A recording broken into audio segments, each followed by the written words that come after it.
It is winning season at MyBookie. Use promo code GATORS on a deposit of $50 or more, and you can receive up to $200 in cash instantly to your MyBookie account. Bet anything, anytime, anywhere with MyBookie.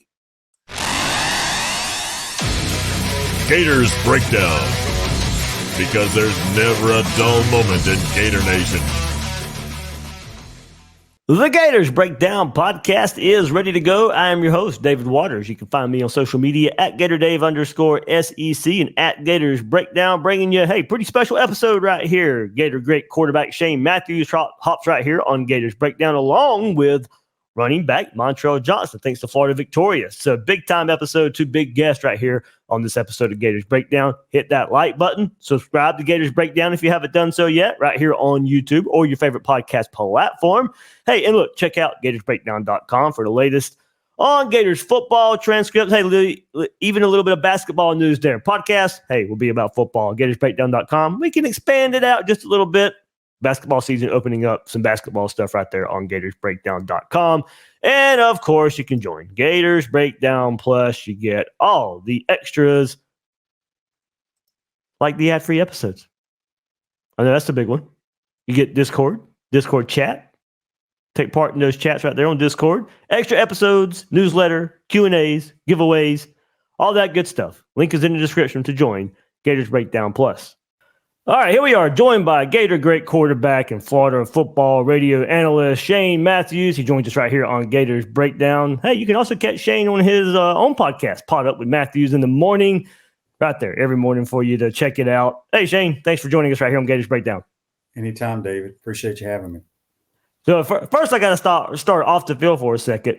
JC stopped by Harmonic Woods on Saturday, and I think had a grand old time. I sent you a pic from the tailgate there. And hey, look, you got a lot of fans at the tailgate, so on behalf of Harmonic Woods, I want to thank you for hopping on here as well. But you stopped by last season. You got to take it in for a bit. But, man, JC got the full-fledged treatment there on Saturday. Yeah, JC doesn't have to go do pregame shows like I do. So I have to behave myself and can't stay long. But, yeah, he's a character, and I know he had a really good time with y'all. Yeah, it was good to see him there. So, Shane, no need to rehash all that went wrong against Arkansas, but we can bring up some of it in relation to consistent procedural issues, special teams, operational issues that we've seen far too many times this season. We'll get to offense in just a second, but do you see it? Maybe it just being too much on Billy Napier's plate of being head coach, recruiting analyst, offensive coordinator, game planner during the week. Is that some of what we're seeing some of those issues on Saturday? You know, David, I don't see it that way because there's tons of coaches in football today that are the head coach. They call the plays. You know, I've said, I think people think that, you know, the special teams is just one guy. That's all he does. But it's the entire 10 coaches on staff with headsets. You know, your punt returners, your kickoff returners are responsible by your wide receiver coach. You know, your field goal protection team, the O-line takes care of that. So it's a collective effort. I don't know what the issues are. It just blows my mind, but it's not acceptable at this point. Yeah, that is something interesting you bring it up there because there are also other, like Georgia, they don't have a dedicated special team coach on their staff either. You know, Scott Cochran is their special teams coordinator or analyst, much like Couch is for Florida. So, there's not necessarily, there's some other programs out there don't have that dedicated guy on the sideline on game days. Right. And that's the thing is I think fans, they don't see one of the 10 coaches as the special teams guy. It's an analyst.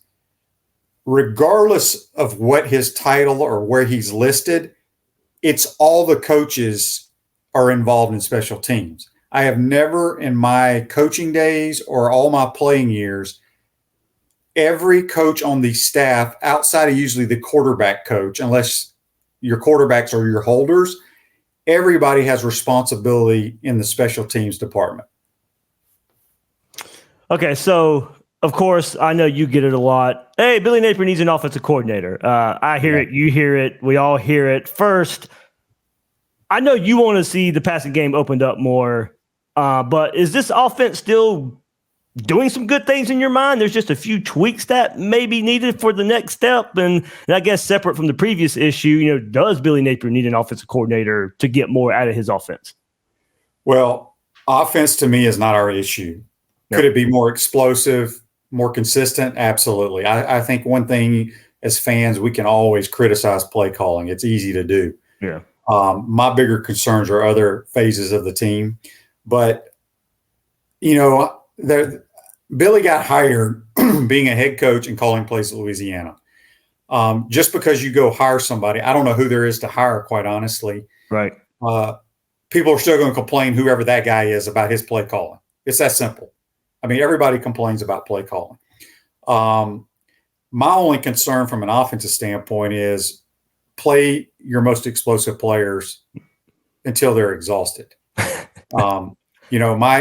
If they ask me, which they're not going to ask me, who I would play, my starting lineup would be Ricky Pearsall, Eugene Wilson III, Arliss Boardingham, and either Mizell or Andy Jean. Now, I don't know if they're hurt, but I'm just saying if everybody's healthy, those are my guys. And then we got the two running backs. We'll alternate them. But those are your best playmakers. Have them go play. My only biggest complaint, I guess, would be formationally when we line up in 3-by-1. That's one of the best formations to call plays out of because the defense has to dictate kind of what they're going to do. And we have our single receiver one-on-one about 80% of the game. And we need to put Ricky Pearsall or Eugene Wilson in that spot and let them work. That's what I see. That's what I would like to see changed, or at least use that approach and attack with that guy at that single receiver position. But to answer your question about offensive coordinator, it's not up on my priority list right now because, I mean, we're winning. I mean, like I said, you can question play calling. Doesn't matter if Coach Spurrier, he hired Coach Spurrier tomorrow. People are going to question Coach Spurrier's play calling when it doesn't work. When it works, nobody says a damn thing. Yeah, and I'm glad you brought that up about, he was hired as a play calling head coach. So My thing is, you don't change it just because you come to Florida. You had success doing that. That's what brought you to the dance. Mm-hmm. And so I think you have to. There was a belief in you, what you've done previously. That's how you got the job at Florida. You just don't all of a sudden change it just because you now have a bigger job. Right. Yeah. I mean, and Billy, it's his mentality, it's his philosophy. It's different than what I like. It's different than maybe what you like or this fan over here. It's hard to change people's philosophies. It'd be like having Coach Spurrier put in the wishbone if he was calling plays, or, he's somewhat conservative, and there's nothing wrong with that if everything's clicking. But I think we have tremendous skill guys on this football team, and that's why I was so excited this summer. Yeah. So, just combining those two issues. I mean, if bringing in an OC fixes some of those other game day issues, then fine, so be it. I don't know if it will or not, but I guess if it's maybe we try it and it cleans some of those things up. Maybe it does. Maybe it doesn't. Yeah. I go back to all the teams that I've been a part of. I've been playing football since I was 5 years old. Yeah. Played till I was 36 years old, and then I've coached off and on different levels. Even if you're the offensive coordinator, your assistants are part of the plan. Right. Your assistants are part of organization on the sidelines. No different than defense. You are a defensive coordinator. You may be signaling in the calls, but the linebacker coach, the D-line coach, everybody is a part of that plan. And I just don't know what's going wrong. It blows my mind. Yeah, same here. So Shane, we'll move to this week just a little bit. I'm wrestling with this one. LSU coming up. We'll see what the status of Jaden Daniels is at quarterback for them. This offensive look, it can open up at times. I completely agree. But with this game here, and if Jaden Daniels is quarterback for LSU, do you try and slow the game down a bit, or do you try and go play for play with them? Because that offense can be really explosive there with Daniels at quarterback. Maybe you catch a break with Nussmeier being the quarterback this week. But how much strategy game planning is there if Jaden Daniels is the quarterback? Do you try and go blow for blow with him, or do you try and slow the game down? Well, I don't think we can go blow for blow. It's just not in our DNA, I guess. Yeah. You do have to slow it down somehow. You want to methodically move the football, keep him on the sideline. I mean, he's on a historical pace this year doing what he's doing. Now, if you get Garrett Nussmeier, who's a really good thrower of the football, kind of a gunslinger, he'll force a lot of throws, but has no running ability like Jaden Daniels. Right. That changes how you play the game. Then you got to think of the mindset. How's LSU going to approach this game? I mean, back in the day, you wanted to win every football game. Guys are going to play. Now that they're out of the SEC race, guys may act like they're hurt, take time off. Hell, they may go in the portal. You never know how teams are going to respond now. So I think you got to figure out if he's going to play or not, and then figure out your approach offensively. Yeah, who knows how much coming off the Bama game as well. So much energy, I'm sure, spent on that game as well. Yes. And so you do catch somewhat of a break, but tough night game in Baton Rouge, of course. Shane, this late in the season, is there any hope for the defense? They're certainly struggled since SEC play has started. It's unfortunate to be asking this question this late in the season, but what can be done, especially given the schedule and the offenses coming up on the schedule?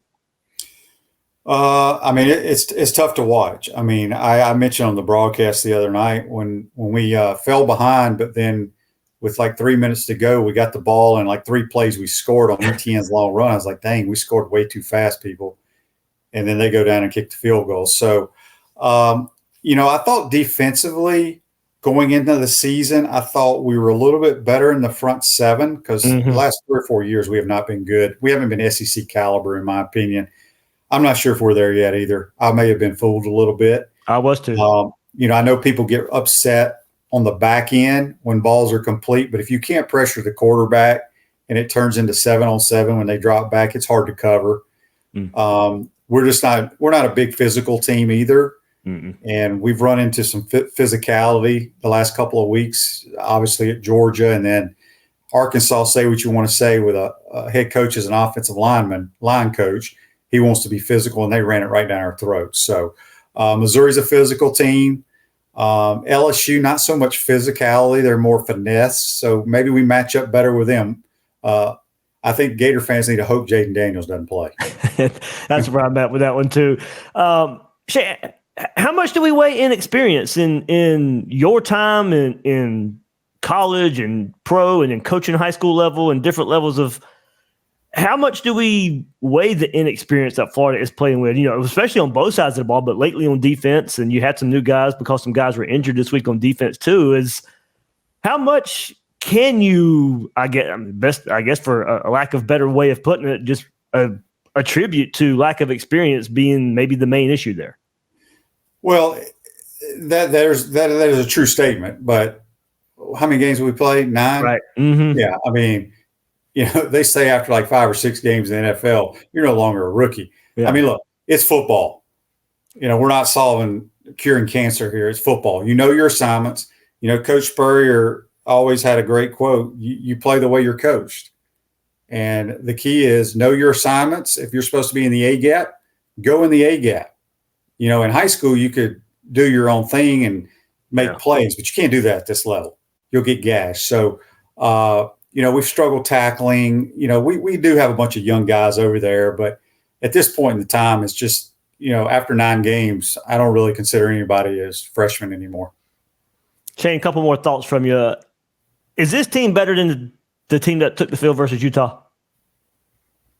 I do think so. I think this Gator team's better than last year's team. Okay. I was really high on this team when I watched a few practices in the summer. Again, I don't watch a lot of the big guys. I just knew we brought big guys in and we looked different in the line of scrimmages, but you can't tell until you play games. But skill-wise, offensively, I was like, my goodness. I thought Mizell, Andy Jean, and Eugene Wilson, I was like, these 3 are as talented as 3 freshmen since Ike Kwesi and Reed Ale. Now, I'm not saying they're going to be on their level, but they have the potential. And the way Graham Mertz threw the football, I was like, this guy's going to surprise a lot of people. He's pretty good. He'd be playing for Steve Spurrier. He looks like one of his type of quarterbacks. So, obviously, we had the 2 running backs come back. So I was very excited. To answer your question, I do think the team is better than we showed up in Utah. We were very conservative offensively at Utah, way too conservative. Before I ask you the last question, you brought up Graham Mertz. Where have you seen growth from the summer to now, and where would you see him like to get better to finish out this season? Well, he's the guy that I thought he was going to be. I think he's played outstanding. People complain about the wide receiver screen. Look, that's what's being called. Has he hit a lot of deep shots? Not as many, but you got to throw 6 or 7 deep balls, and if you hit 2 of them in a game, that's pretty good. Again, we don't have great protection at times to throw it down the field. He is one tough dude, man. He takes a beating. The only critical thing that I would say is he's tried to hold the ball at times a little too long, but he's just trying to make a play. You can say that about every quarterback, but I think his leadership is phenomenal. He's mature. He's accurate. He knows the game. I mean, he was extremely upset, as I was, with the situation that ended the game the other day. But I think he's played really, really well. All right, Shane, last one right here. Everyone's going to rightfully look at win-loss record, just trying to get bowl eligible these next 3 games, and it's a very, very big challenge for Florida given the team they got to play. But maybe besides win-loss record, what do we need to see the rest of the season? I just need to see the kids go compete, and I think we are competing. It's not like we laid down. I mean, hell, we fell behind 14-0 as you saw, and I was like, good gracious, this is a terrible start. But they battled back. I think what people need to see, and I want to see, is the operation, the situational football. No. I mean, you should not lose a game like we lost the other day. Correct. I mean, I don't know how else to put it. It was extremely disappointing, and hopefully won't see that anything like that again. Yeah, that's where I'm at too. I mean, I'm glad you said you see this team better than they were last year. I agree. I think they are better than what we saw game 1 versus Utah. Has been progress, win-loss record. That's ultimately what matters for a lot of people. Not seeing it there totally, but there is some growth, I think, this year, and hopefully there's an upset on the way for the Gators over one of these next 3 opponents. Yeah, I hope so too. All right, Shane, hey, man, thanks for joining us right here on Gators Breakdown. Definitely have you back on. Maybe at the end of the season we can kind of have a similar conversation where this Gator team is. Let everybody know, pot up in the morning time where they can. Yeah, my daily podcast is live in the mornings from 8 to 9. You can listen to it on Facebook, YouTube, all those different platforms out there. Listen to it anytime, and been going strong about 3 years now, and I'm exhausted talking about the same thing over and over each week. So hopefully things start turning around here soon. Absolutely. All right. Shane Matthews right here on Gators Breakdown. Thank you, Shane. All right, David. Take care, bud. When your money's on the line, choose a trusted sportsbook that gives you the tools to win, like MyBookie. At MyBookie, it doesn't matter if your team is up or down. You can easily cash out or bet the game live to come out on the winning side. Use MyBookie for daily odds boost, same game parlays, and take advantage of huge prize pool contests. Plus, MyBookie has a no-strings attached cash bonus that lets you deposit and withdraw quick. Just use promo code Gators on your first deposit and receive up to $200 in cash. Hey, not much longer to bet on football, so hey, everybody, jump in to MyBookie. One more time, that's promo code Gators to claim your own cash bonus now. Try the MyBookie money bag to grab a potential Super Bowl frontrunner at long shot odds. Bet anything, anytime, anywhere at MyBookie. All right, here we are back on Gators Breakdown with Gators running back Montrell Johnson through Florida victorious. Big thanks for them for setting this up. Montrell, man, how you doing? I'm doing great, man. I'm glad to be on the show. Yeah. Excited to have you on. You and I have done some previous work with Florida victorious. We'll get into that in just a bit there too. But of course, the last couple of weeks haven't gone the Gators' way. What's kind of been the responding message after the Georgia and Arkansas losses?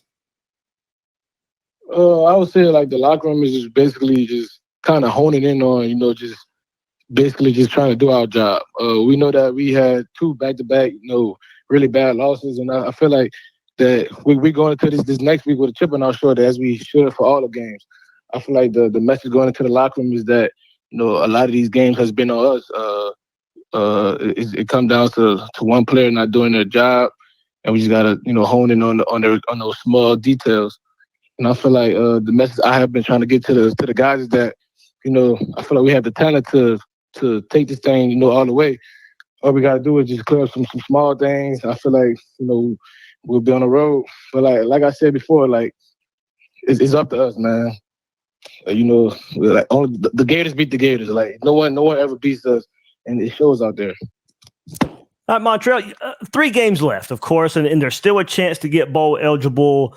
Is that part of the message moving forward, and also maybe a back against the wall mentality there?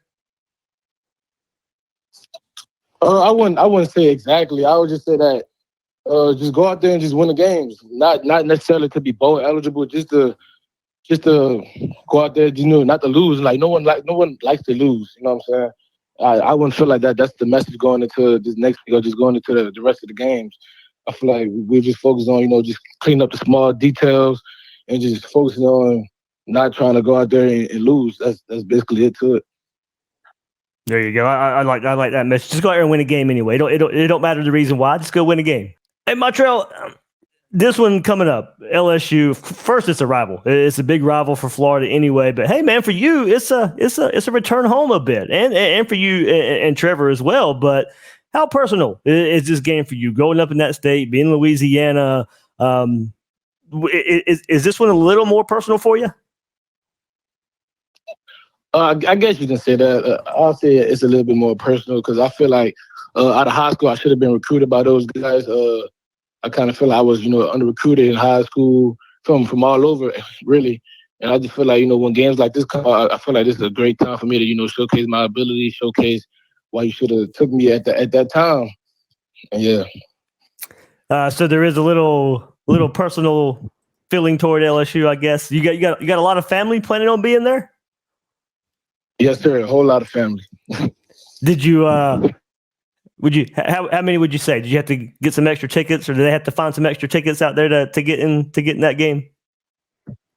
I would say around probably 20. Okay. 20. Yeah, around 20.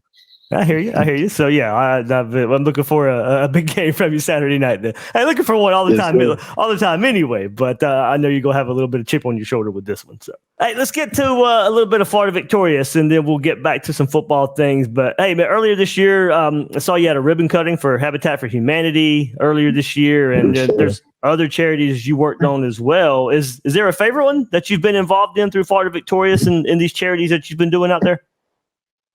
I'll say my favorite one was Habitat for Humanity. That's the one I did the most. I think that Florida Victorious is doing a great job helping us student athletes, just build our platform and getting out there more. I never really realized like how much of an impact us student athletes have until I joined Florida Victorious, and I kind of see it like when I was building the house, helping build the house for Shay. I kind of seen what type of impact that we had and that we can really do good in this world other than football. And I'm glad that we, are getting to experience that. Is there like a really detailed experience, or has anybody came up and told you how much they appreciate you guys being out there? I remember Brian Builders. He came out there. He told us that he really appreciate us for coming out and helping out. And Shay herself came to a lot of the players and just show her appreciation for helping out with the house, and that really shows. All right, so you and I, back in the spring and summer, we did this promo content for Florida Victorious, and you were a spokesperson for Florida Victorious. So I do have to ask you, if there was a dream NIL deal that you could be like a spokesperson for a company or something like that out there, what would your dream NIL deal be? For a spokesman person, let me think. Yeah, or you can model whatever they have, if it's clothing or something like that. But if you could pick a company out there that Montrell Johnson would love to work, in conjunction with who would it be? I'll say Gatorade. I can definitely see that, and I feel like just growing up as a sports fan, I've seen a lot of players do Gatorade commercials, and I feel like that's what I like doing. Well, now the next logical question is, what's the favorite flavor of Gatorade? My favorite flavor? Yeah. I gotta go with blue. I'm gonna go with blue, but my backup is orange. I feel like orange is underrated. Well, now I mean it's only natural that your favorite ones are orange and blue. Oh man! So I guess when it comes to that, do you get to have your favorite there a lot of the time, or is it just you kind of just stuck with whatever the staff puts together? A lot of times, I try to stick with things that can hydrate me, like the Gator lights. What else? The Gator lights, the Pedialyte, yeah, and water and stuff like that. Just things that can hydrate me and get me ready for practice. But on my own time, I like to drink the blue Gatorade or the orange one. Okay. Everybody, there you go. You get a little bit of Florida Victorious, NIL, all that good stuff. I mean, look, you can help Montreal. You can help all these other players out there, future Gators as well. You get 20% off your first month by joining Florida Victorious. The link is in the description. Use promo code GatorsBD. You get 20% off your first month, helping these Gator student athletes right here through Florida Victorious. And all right, let's get back to Montrell Johnson. And hey, Montrell, the duo of you and Trevor Etienne, take us inside the relationship a little bit. Do you guys hang outside? Do you hang out outside of football? What are film sessions like? What's the relationship that maybe we don't get to see when you guys are on TV, for 3 hours a day? I'll say our relationship is great, man. A lot of time we really don't get to hang out outside of football. Like, we see each other all day, every day, throughout the week. So, like, when we get to go home, we go home and we just chill, you know what I mean? But, like, in the film room, we always on each other. Like, we always could, just sit there and say what we could have did better in that situation. Like, we always, like, talk to each other, like, on the field, like, in-game adjustments just to see, like, where his head was at, stuff like that. And I feel like that's a great thing to have between two backs and just two football players in general because, communication is the key to winning games and making great plays. Yeah, I hope I get to ask him this question one day too, but I'll ask you right now, when you're on the sideline, when you're taking a breather, or it's his time to get into the game, what's it like watching him put the string of play like this last week versus Arkansas, to get Florida that late touchdown drive? What's it like on being on the sideline and watching him go out there and do his thing? It's great. I feel like a kid again, just watching my favorite running back go out there and play football. Every time he makes a play, I'm running down the sideline, jumping up and down. It's great to see him make plays. Good deal. So, Marcel, what do you think so far that you're doing well this season to help this offense? And what do you personally want to work on as you finish out these 3 games of the season? I'll say what I've done well this season, just doing my job.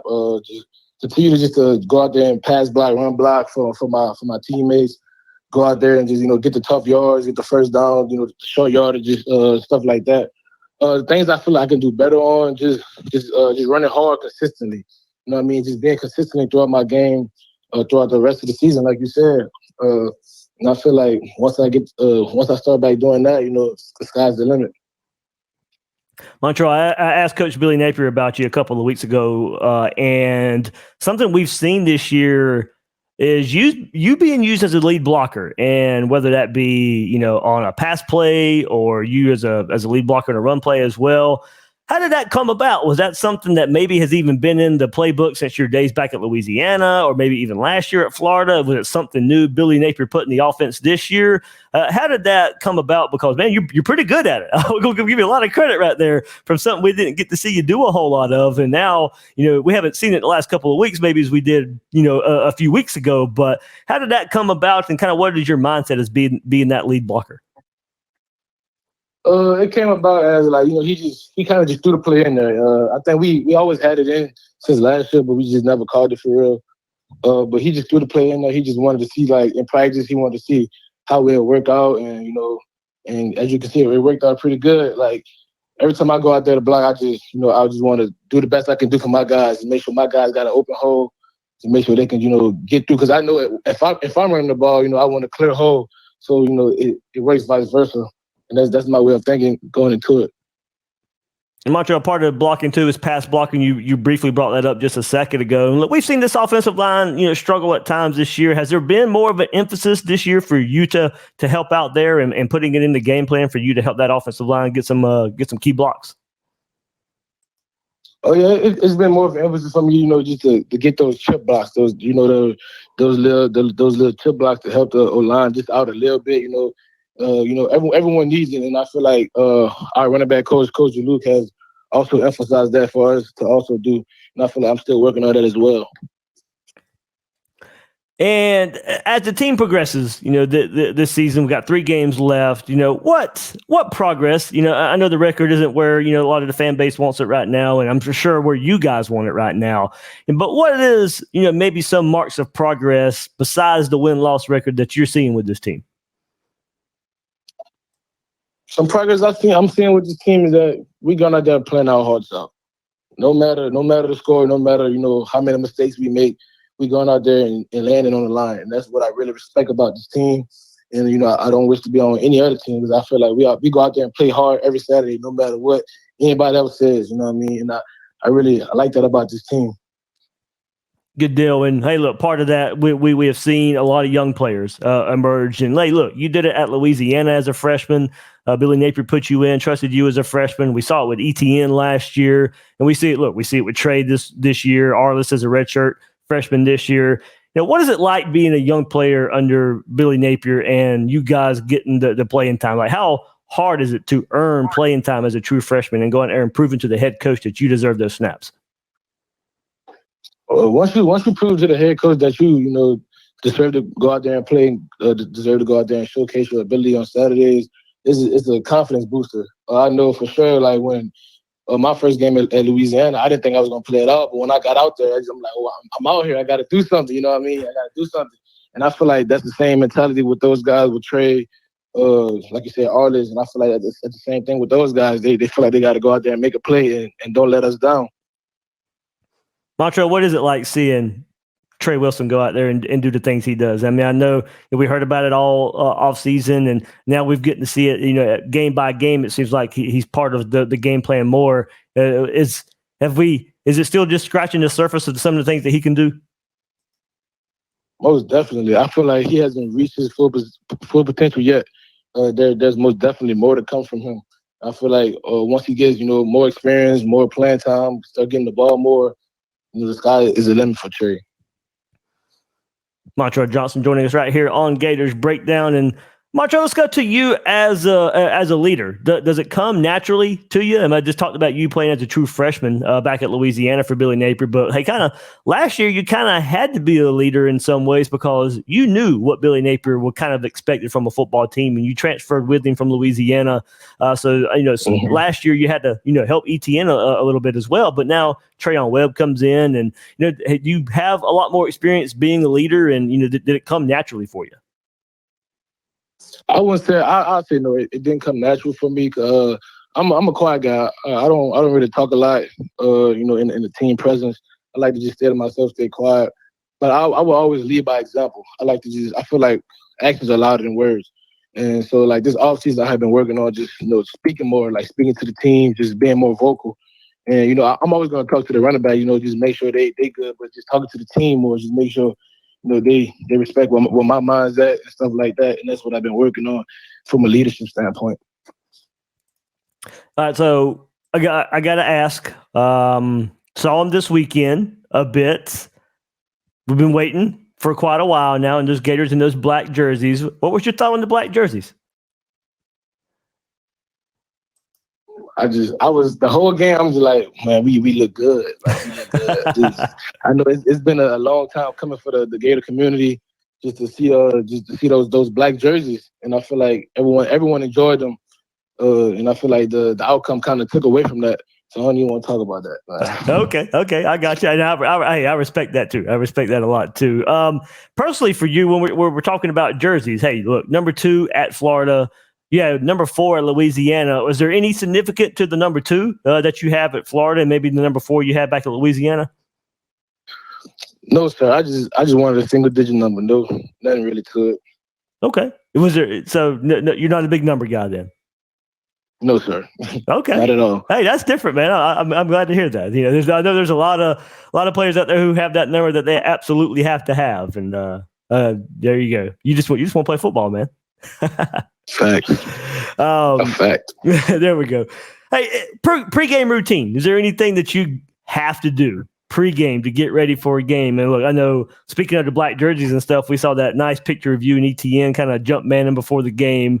Is that part of a routine? Do you have a locker room routine that that just has to happen on game day? My locker room routine, I like no matter if it's home or away, I like to go out there and just get some bicep, triceps, and I like to go work out, do my stretches, just play my music, get my mind right for the game, and just really just warm up before I go out there, stuff like that. That's really it. Is there any go-to songs that's on the playlist? Like, is it the same song every game, or you just let it play? It's the same songs every day, every game. That's crazy.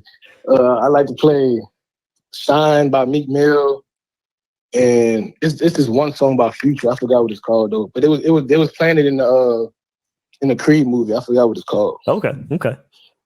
Sounds good. So, one more jersey question, because I ask all the players this. Billy Napier's going to let you. He's going to let Montrell Johnson. He's going to let you pick the uniform combination for a game this year.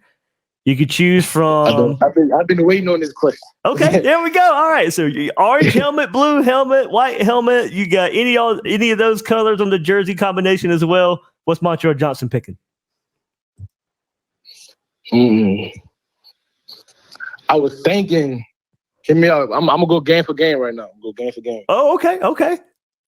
For LSU, I was thinking all blue jersey, blue pants, black helmet, black cleats for that game. So, black helmet with blue jersey. Yes, sir. Oh, okay. I seen the coach do it, so I'm like, it might look good in our colors. So what else? I go to FSU. I'll say I like the black. I'll say black helmets, orange jerseys. I feel like I gotta go orange pants and black cleats. I feel like I gotta stick with that. Man. Now we going to Missouri. Away game. Let me think. No, we going all white. White helmets, white jersey, white pants, white cleats. We going all white. Just ice it up. Montrell, that's my favorite look, man. I wish we would wear it more. You got to talk Napier into it. Hey, what's this? I'm sure he doesn't want you guys worrying about jerseys and all that kind of stuff. Is that kind of the message? He puts that jersey combination out way before the season even starts. Yeah, he does. I just think he wanted to go out there and play football. To be honest, he tried to keep the worries to a minimum. Hey, no issue there. No issue there, man. All right, Montrell, as we finish up right here, man. Hey, anything you want to throw out there to Gator Nation? As this, football season flies by. It goes by way too fast. Anything you want to say out there to Gator Nation with 3 games remaining in the season? I just want to say I thank y'all for y'all support throughout the season. I wish I could have played better this season. We have 3 more games. I'm going to do what I can for y'all. And that's all. That's the only message I got. Sounds good. Thanks to Florida Victorious right here. Montrell Johnson joining us right here on Gators Breakdown. Hey, Montrell, thank you so much, man. Thank you so much, Dave. One more big thanks to Shane Matthews and Montrell Johnson joining us right here on Gators Breakdown, and that'll do it for this episode. So a big thanks to you as well for checking us out right here on Gators Breakdown.